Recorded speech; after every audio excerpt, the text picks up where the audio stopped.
రొయ్యల ఫ్రై అసలు సాంబార్, రసం లేదా ఏదైనా ప్లెయిన్ పులావ్ వండుకున్నప్పుడు ఇది గనక పక్కన పెట్టుకొని తింటే ఆహా!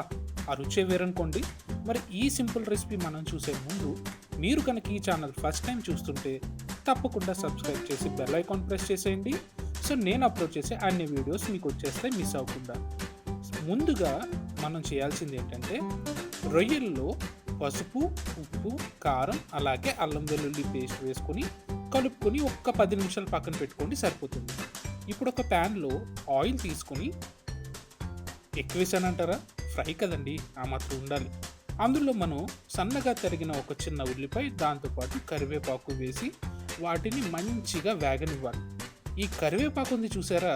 ఇది ఏ ఫ్రైలో కన్నా సరే మంచి టేస్ట్‌నిస్తుంది నిజంగా.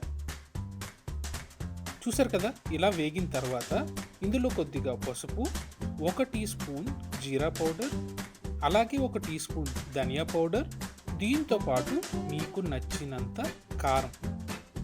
సో ఇవన్నీ వేసుకొని దీన్ని మనం కేవలం లో నుంచి మీడియం ఫ్లేమ్‌లో మాత్రమే ఫ్రై చేసుకోవాలి. లేకపోతే ఇవన్నీ మాడిపోయి మీకు కలర్ మొత్తం కూడా బ్లాక్‌గా అయిపోతుంది. చూసారు కదా? ఇక్కడైతే మనకి మసాలాలన్నీ బాగా వేగిపోయాయి. ఇప్పుడు ఇందులో మనం మ్యారినేట్ చేసుకున్న రొయ్యలు వేసేసుకోవాలి.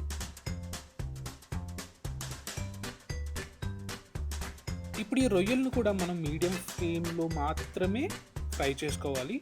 పొరపాటున హై ఫ్లేమ్‌లో పెడితే మీకు ముందుగా చెప్పినట్టు కలర్ మారిపోతుంది అండ్ బాగా ఎక్కువ వేగిపోయి గట్టిగా అయిపోతాయి మీకు రొయ్యలు. సో ఈ రొయ్యలు గట్టిగా అవ్వకుండా ఇంకొక చిన్న టెక్నిక్ కూడా ఉంది. అదేంటో మీకు ఇప్పుడు చూపిస్తాను.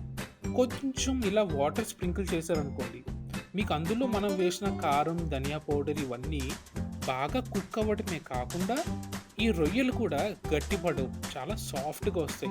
ఇలా ఒక్క 5 మినిట్స్ ఫ్రై చేసుకుంటే సరిపోతుంది. ఎక్కువ టైం ఏం పట్టదు. మీకు రొయ్యల ఫ్రై రెడీ అయిపోతుంది. కొత్తిమీర పైన జమ్ముకొని మీరు సర్వ్ చేసుకుంటే మీకు వేడి వేడి రొయ్యల ఫ్రై అయితే రెడీ అయిపోతుంది. ఎలా ఉంది ఈ రెసిపీ? నచ్చిందా?